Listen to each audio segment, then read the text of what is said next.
Please welcome Belinda Carlisle.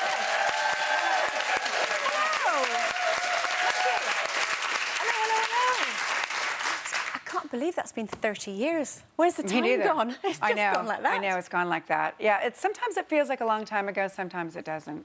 But it's scary, but true. Does it almost feel like it's someone else? Yeah. It doesn't look like it's someone else. I know. Well, I know. It's 30 years. It's bizarre. Yeah, you've been on quite a journey yourself. I mean, I remember meeting you back in the day. Back in the day, you and your gorgeous husband, back in the day. And you have gone on through some stuff, haven't you? Well, I mean, I was battled addiction for 30 years.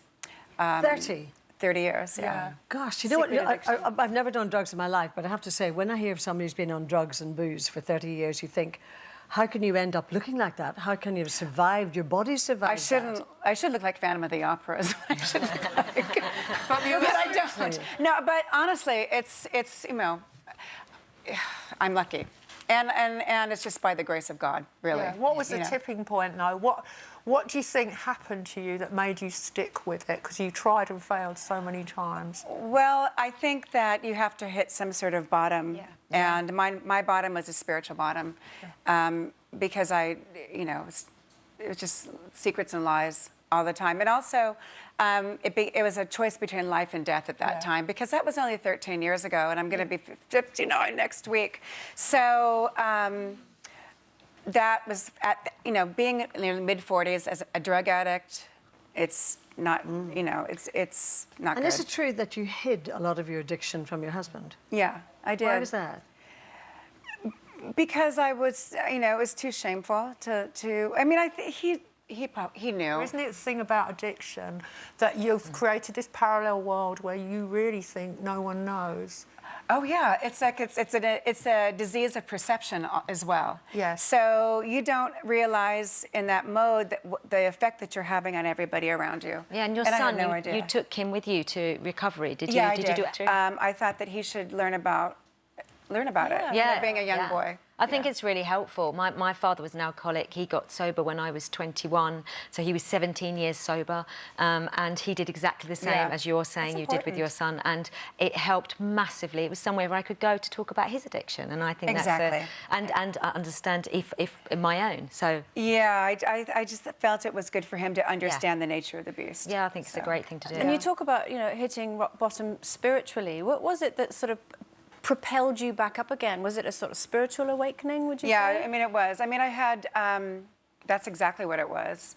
I had, without going into great detail, but I had been on a bender, and I was just, whether it was a hallucination or not, I don't know, but it was like a revelation that now it's time, because it was life or death. Okay. And I've lost so many friends to drugs, and the fact that I'm sitting here is really pretty amazing. Well, it's testament to your strength.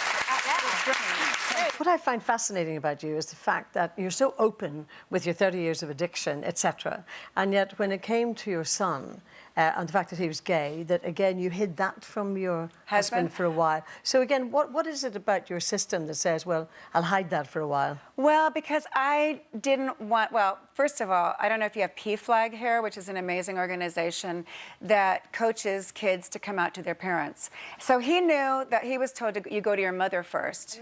A lot of times that can be a reflection on a man's masculinity. Yeah. So I had to stew on it. I didn't know how, I mean, I went to my shrink to think, is it something I did or said? I know it's not. He was born gay. You thought it was but I went through all the stereotypical reactions, and the first one was, what kind of world is my son going to be, facing? So it took a few months for me to actually tell my husband. He was coming out of the shower. I said, I have something to tell you. And I said, Dookie likes boys.